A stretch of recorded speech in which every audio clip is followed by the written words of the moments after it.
What is going on, UW fantasy football players? We just finished week 9 of the fantasy season, which means we are winding down. We only have 4 weeks left of the season before the playoffs start. Remember, top 8 teams make the playoffs, and we're coming off a pretty fun and crazy week as always. So we'll just jump right into it this week and make sure we hit a few things. And then Ryan's going to have some suggestions for you, which a couple of you need to listen to because last time Ryan tried to give you some advice. It was pretty good. So make sure you pay attention to that.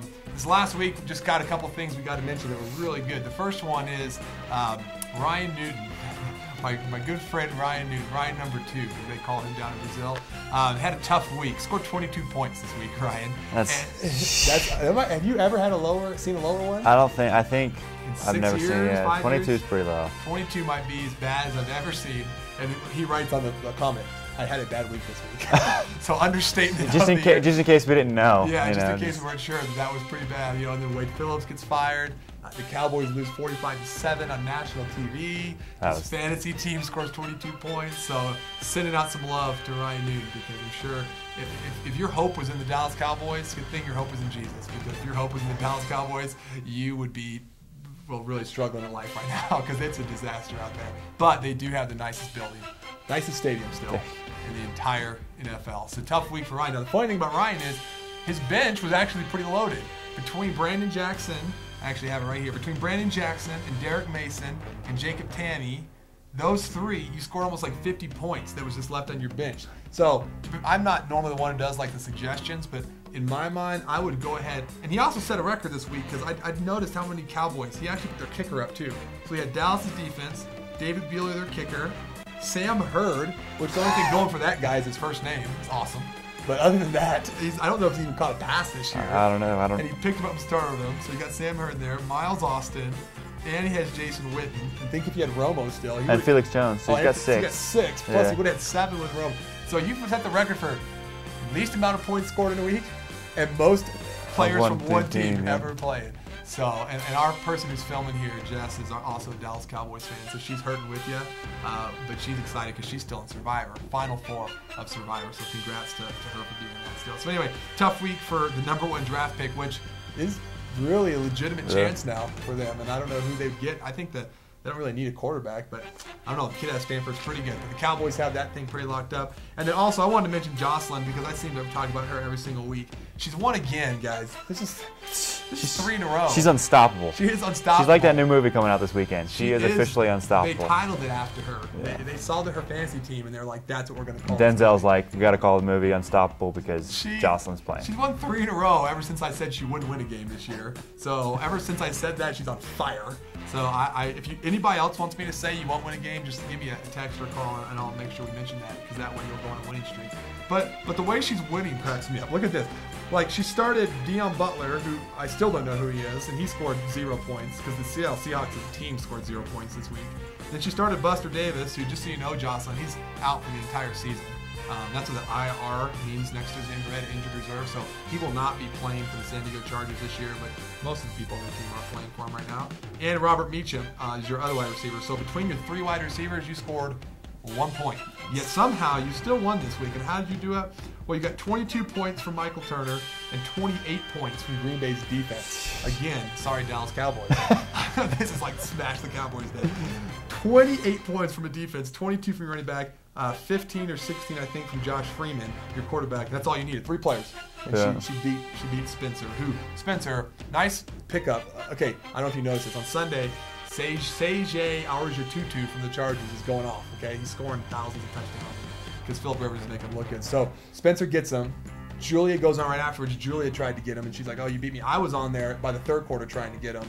But then I realized it's kind of dumb because the Chargers have a bye this week, Spencer, so you can't play him this week. And then the next week, Floyd, Nene, Vincent Jackson's coming back. They're all coming. Antonio Gates will be back, so that might have been a 1 game. A note about that. Levi Marty comes to me on Wednesday of last week and says, you need to pick him up, or somebody needs to pick him up. Picked him up in my other league. I'm benching Marcus Colston to start this guy because I think he's going to have a big week. Yep. And he goes off and does 2 touchdowns, 100 yards. This is why we tell you to talk to Levi. He benched in his league he plays in. He benched Marcus Colston, picked that guy up during last week and played him. He got 20. He was a leading wide receiver. Oh, no, T.O. got him last night. Yeah. He was a leading wide receiver. They were going into last night's game. So anyway, just a couple funny things. Check out the standings. It's really getting, pretty interesting. Now, just one note too before I then let Ryan get going here. I always talk a lot. Okay, I'm in first place somehow. Miracle, 7-1-1. I've only scored 708 points this year. Okay, Amy Lind is in dead last place. 723 points. The last place team in the league has outscored the first place team in the league just based on scheduling because points against me this year, I've only given up 610 points. She's given up 864. So I must have just an amazing fantasy. You're just intimidating. My defense is good. I don't give up many points every week. So I don't know if you knew this, Kevin, but when Peyton Manning was out there this week, he knew that he was playing against me in the fantasy league. So he was really tight and not playing very good. So that's just what I bring. Got to have a good defense. So I'm just going to keep going with that. I think I'm about one win away from clinching my playoff ticket. And we'll get going there. So, all right, what you got for us this week, Ryan, as far as some of the trends or things we need to take a look at? Well, just a heads up to everybody, trade deadline is in like 2 days. Oh, yeah. Which means if you want to get a trade out there, you need to shore up your lineup in an area. You need to go out and do that now. Specifically, Kevin has 4 stud running backs, and for some reason, I guess he doesn't look at his wide receivers and realize how bad they are.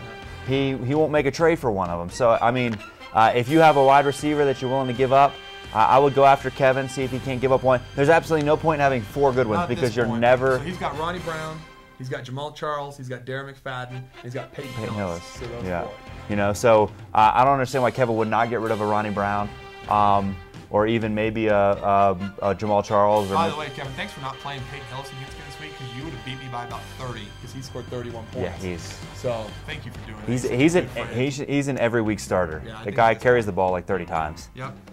So anyway, trade deadline. If you want to make some trades with me, feel free to send me some trade things. I like making trades. You can stop offering me anybody for Andre Johnson. I've gotten 7 trade proposals last week for Andre Johnson, and they're not really unless it's like a number 1 real high running back. I'm talking like top 5 running back. I'm not going to look at him just as a general announcement. I don't know why everybody wants him so bad. I've got 7 trade requests for Andre Johnson. I guess he has 1 or 2 bad weeks, and they think that they'll be able to get him cheap or something. I don't know. Not going to happen. So just looking some sit and starts for Ryan Newton. Peyton Manning absolutely loves this Jacob Tammy guy or whatever. And the last 2 weeks he's yards and a touchdown. Yeah, he's got 27 fantasy points or something in the 2 weeks that he's played. So start him. Yeah. Manning's going to keep throwing the ball. Manning is the best quarterback in the league. Jenny. Phillip Rivers is the best quarterback in the league. Okay. On that note, Jenny, I would start. This is going to sound a little crazy. I'd start Brett Favre this week. He went off for like 440 yards this last week, so he put up a lot of fantasy points. But I just feel like against that Chicago team's way overrated. They're pretty weak. Yeah, it wouldn't hurt. I mean, Jenny, she's on a 2-game winning streak too. Nice job there. She just smashing passion. She just beat me this week. I was not real happy about that. But when you put up 68 fantasy points, you can't really expect a whole lot. Right. So she's on a 2-game winning streak, just like her San Diego Chargers. There you go. Farley, I'd actually start Eli Manning this week. He's looked pretty ridiculous. Actually, the entire Giants team's looked really, really good the last couple weeks. He throws the ball over the field. How good was that Hakeem Nicks trade at this point? Oh, gosh. Man, Mike is just living the dream from that one. Yeah. He scored 7 to 18 points every week. Yeah, he's definitely gotten the better end of that one. Yeah. And then Julia, I would go all Eagles this week. I would start Mike Vick, and I would give Selleck a start. He caught 1 pass for 9 yards this last week. Brent Selleck did, and so everyone's like all down on thinking he's going to stink. I'm telling you, he's going to bounce back. In fact, this is my fantasy prediction of the week. He's going to score over 20 fantasy points this week. That's the craziest thing I've It's coming out of my mouth. Yeah. Brent Selleck's going to have 2 touchdowns, probably 60 or 70 yards. He's going to be, in my opinion, he's going to score over 20 fantasy points. So that's just coming right out right there. That's all I got to say. And then one last thing for Jocelyn. We'd like to talk to you, Jocelyn. Jocelyn, here's what you need to do. Here we go. Get a pen and paper out. Get a pen and paper, yes. You need to drop these players. Buster Davis. He's out for the season. Drop him. Deion Butler. Never heard of him. David Thomas. Never heard. Oh, he started Wendy's. Yeah. Love that. And he's the back. Square hamburgers. And he's the backup tight end for the Saints. What's his name? Their starting guy got hurt, but Mercedes Lewis is going to play every single game. So just dump him out. Yeah, get rid of him now. Marion Barber, you have too many running backs. Just dump him. Get rid of him. It does not do you any good. Or trade him to Ryan Newton for his best player. Yeah, that works. He'll probably take him. Yeah. And then you need to go on, and as soon as you watch this, you need to go pick these people up because one of them's on waivers. You need to go pick up Nate Washington. Receiver. Starting on the other side of Randy Moss now. He's going to get a lot of open looks. He's going to give you at least 7 or 8 points a week. Okay? You need to go get Jacoby Ford, who's just like a man and a half. Yeah. Oakland Raiders. Who thought the Raiders ever have a good player? Yeah. He tore it up last week. He's ridiculously fast. Everyone thinks he's the fastest player in the league, but he's strong. He goes up for the ball. He's 100 times better than Deion Butler. Second fastest player. You've never seen Phillip Rivers run because he's a gazelle. And then go pick up Josh Morgan, who's the second guy on the 49ers team. I only say pick him up because he is better than anybody else you have on your team for that. And you'll start all 3 of those, and you might win a 4th week in a row. Those guys can actually put up more than 1 point in between the 3 of them. Yeah. So anyway, check it out. Make sure, love watching the stuff. Nobody get mad. Like Amy Lynn scored 112 points and lost, but she would beat every other team in the entire league this week. Yeah. That's just the way it goes, So hopefully get your team set, get your lineup set. Let's get if you remember, trades are done this week. So if you want to do it, like Ryan said, everybody's got to get on them and do those fairly quickly. And also, I think someone wanted to mention, I think games start on Thursday this week. Yep. So from the rest of the season, there'll be a Thursday night game. So make sure, as you're setting your lineup, you look ahead at that, just in case you do have somebody on that team you're playing or you want to switch them out. You have to do it before that person plays on Thursday. So this is a good game this week too. It's Baltimore and Atlanta, so it's the 2 first-place teams in the division playing each other, and should be a good one. For those of you that are in the back, like Amy, technically with 4 weeks left in the regular season, everybody could still make the playoffs. Yep. Literally everybody's still in. I don't think I've ever seen that with 4 weeks out. Mm-hmm. Everybody can make the playoffs. So don't give up. Don't quit changing your lineup just because you think you don't have a chance now. Still get your players in there. Look for injuries. Make some changes. I missed one this week because I was a good Christian and I was in church. Gase decided not to play, and he plays through everything, so I figured he'd play. First time in 8 years he's missed a game for injury. So anyway, I would definitely. If you think Britt Suggs is going to score 20 points, I'll go out on a limb and say I think Amy can win her next 4 games and make the playoffs. Like, I literally think it's completely possible. She has a good enough team. She's got all her bad luck. But unfortunately, Green Bay has a bye this week, so Aaron Rodgers and a couple of her team is pretty loaded. She's going to put up a ton of points, and all you got to do is just start playing the right people, and matchups eventually work out your way. So long enough you play fantasy football, you have a good week, a good year like I'm having right now. I mean, Kevin doesn't start, Peyton Hillis. Every week I've had something like that. Last night, Mike Wallace. Again, we told you way back like week 2. You got someone going Monday night, play on Monday night. Because he had nobody going last night. I had Mike Wallace, and sure enough, Mike Wallace scored 17 or 18 points last week. And last night, nothing Kevin could do except sit there and he probably sending you all these little crying text messages. Recant all the trash talking he did this last week to me, K Brownies. So anyway, all right, you guys have a good week, and we'll talk to you soon. Sounds good.